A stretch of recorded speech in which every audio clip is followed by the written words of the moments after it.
Welcome to Man Does Tech, where I solve the problems you didn't even know you had. In this video, I will explain how to make a stock chart. First, understand that stock charts visually represent price movements over time. You'll need to gather historical data for your chosen stock, which is readily available from many financial websites. Then, select a charting tool, whether it's a spreadsheet program or a dedicated online platform, to begin visualizing this information effectively. This easy method will help you quickly create insightful charts. To start, pick the stock you want to analyze and decide on a time frame, perhaps the last 6 months or 1 year. Next, download the historical data, which is usually offered as a CSV file from financial sites.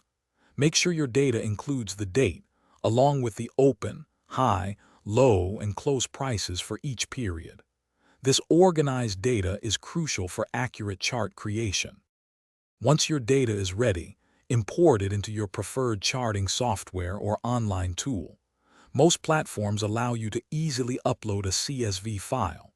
Then, choose your chart type. Candlestick charts are popular for showing price action. You can also customize colors, add moving averages, or other technical indicators to enhance your chart's visual appeal and analytical power. With your chart created, take time to analyze it.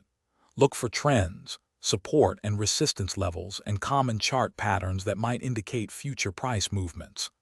Technical indicators can provide additional insights, helping you make more informed decisions. Remember, continuous learning is key in the financial world.